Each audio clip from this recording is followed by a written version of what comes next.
Would India have used air power in 1962 to slow the China's advance? What was forward policy and how it is one of the core reasons that India landed up in Sino-Indian War?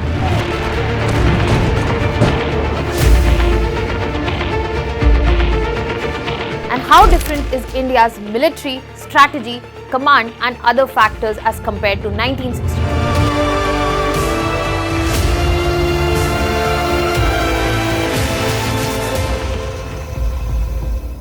Hello everyone, welcome to Vajiram and Ravi's Flash News. My name is Shubhangi Singh and today we are going to understand that when India and China had a brief but intense conflict in 1962, why it was that India did not use the strengths at its hand, what were the reasons behind it and how well we are positioned at this point of time.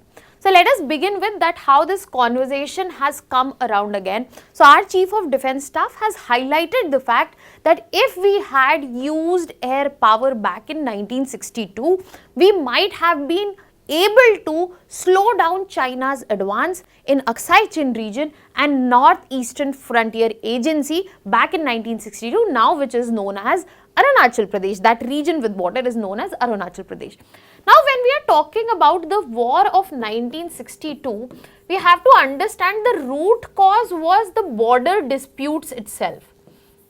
But these border disputes led to an escalation when there was a forward policy approach, which also has been highlighted by our Chief of Defence Staff, where our leadership focused on gaining control of disputed areas, whereas the other country took it as an act of aggression. And then we saw China launching a major offensive in October 1962 in the regions of Aksai Chin as well as Nefa. Now when we are talking about this very dispute, we also have to understand the context in which the positioning of 1962 conflict happened, what were the scenarios and how the scenarios are very different at the present given time, and probably some loopholes, some lacunae of 1962 need to be understood more in detail so that at present time such mistakes are not repeated. From the context of analysis, it becomes important to understand that future wars will be again brief, but they would be dependent on multiple dimensions, but also that how the foreign policy is very much involved with the nation's capability as well as political will, which shows the results in such wars and conflicts. So let us start with the whole geopolitical context, how that was placed in 1962. When we are talking about the conflict of 1962, we had just got independence. It had been merely 15 years. We were in the very fundamental stages of setting up our economy and our expenditure on military was extremely limited because our leadership believed that we have a very friendly neighborhood. But in that very situation, it was another factor that was being missed out, that if we look at the global order, we were pretty much isolated. In the time where there were two big nations in the Cold War bipolarity, US and USSR, India was a founding member of non-allied movement. So we were pretty much isolated back then, and we did not have that kind of global support that we enjoy at present, where we have a huge stature in multipolar forms, where we are partners with US also, Russia also. We are talking about trade with China, we are resuming trade with China. And when we talk about multilateral forums such as I2, U2, Quad, G20, India is a significant player. So this positioning also played an important role back then. Furthermore, when we talk about India's position as compared to China and taking in the other factor, that is the Pakistan factor, we have to understand India was isolated. China was gaining power at that time. It had just annexed Tibet. It was consolidating power. And if we have a comparison of what India and China looked like back in 1962, there was a drastic difference. So in that scenario, when Pakistan was a neutral player, and we assumed that our neighborhood and our neighborhood countries would be in consensus and help us in the times when we are at the fundamental stages, it did not work out like that. China has had expansionist tendencies back in 1962 as well, and it still concentrates on expansionist tendencies, be it South China Sea, Taiwan, and there are many more examples related to that. But when we are talking about specifically the main security challenge that emerged, and it was realized way later, which was the problem in infrastructure we will be talking about, forward policy we will be talking about that in detail as well. But in terms of security challenge, back then we had Aksai Chin and NEFA, but that was associated with China as well. At this time we have a two-front challenge, but not just in terms of quantity of the muscle and the military power we have, but also foreign policy, but also the political will that we have been using to our advantage. Back in that time, we not only had limited military aid, but we also suffered defeat because we were isolated, there was limited global support, only some sympathy after post-war, and there were serious issues when we are talking about infrastructure, information, as well as logistics and foreign policy. Now let us move and understand that what is the main part that we are talking about, that we were not right in terms of strategy and doctrine.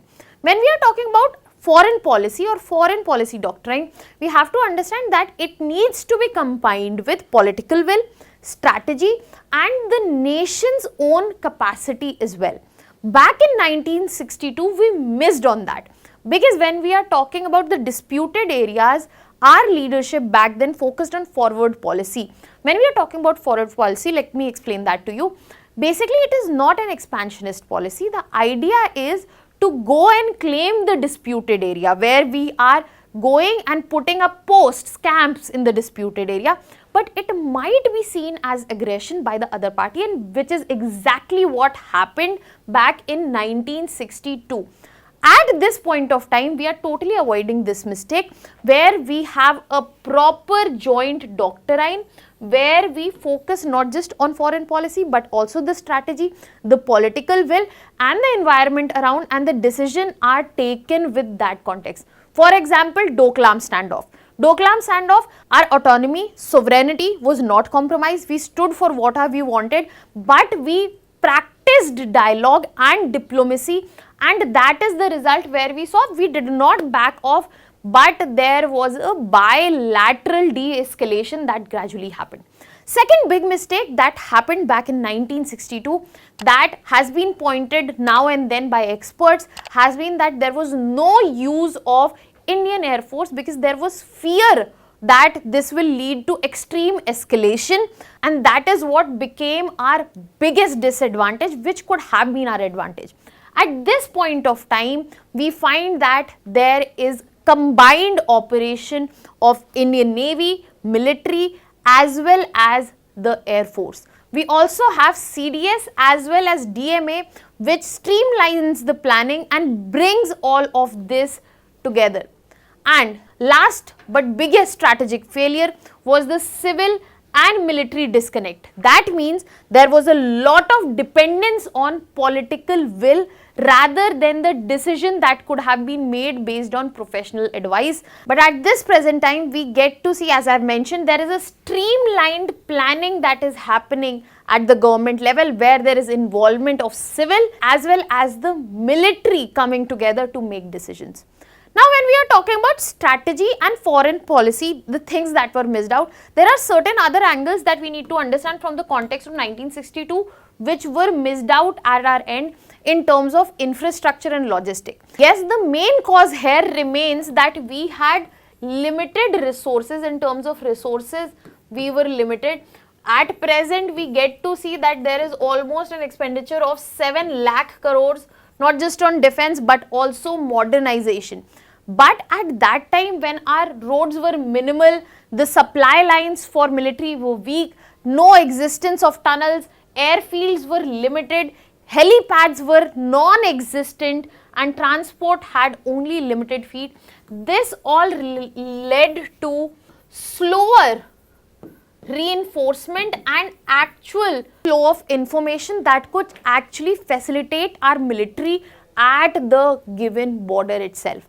However, the picture seems very different, which we have learned from all the loopholes that were present back then. At present, we have more than 60,000 kilometers by border road organization, which provides us all-weather access. If we talk about tunnels, we have Atal, we have Sela tunnel, Jozila is underway.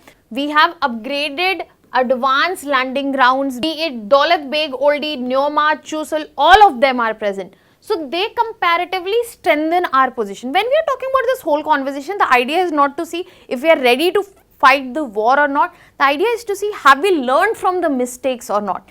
And it seems like we are trying to address the loopholes which were present back then. Another key missing that has been highlighted in terms of 1962 war has been the command and the leadership. That means there was a lot of involvement of political will, and there was a constant fear that this might escalate beyond our means, and that actually drove the military decisions that were taken real time.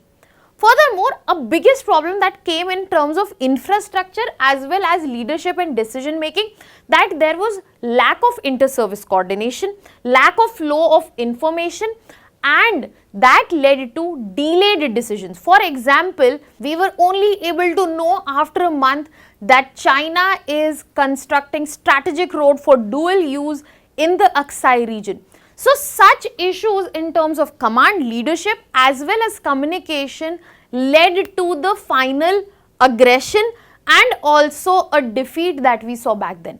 But however, if we talk about the present time, we get to see, yes, there is a single point Chief of Defence Staff as well as DMA where the military advice comes from. That means there is no delay and that will not lead to any sort of tactical collapse. There is a joint theatre command that is under discussion that will bring in the western and eastern focus, and there is a lot of political willingness where we are ready to talk for de-escalation, but we do not lie in the fear of escalation, and that is how we get to manage of situations that we have seen at Galwan, we have seen at Doklam, and these are the examples that show that how clearly India has worked up its way since 1962. It is not to point out that India is ready here for a war, but it is to point out that yes, India has been learning its lessons, and 1962 stands as a point where our neighbors, where the global stature,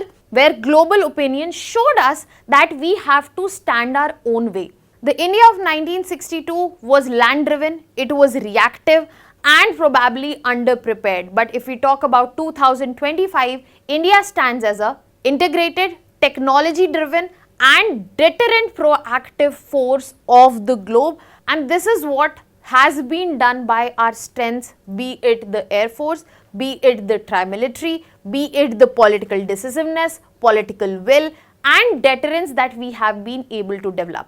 If we are talking about the transformation that we have seen, it has been a combination of foreign policy doctrine, it has been a combination of technology as well as political will and diplomacy that we have seen across the governments that have come since 1962.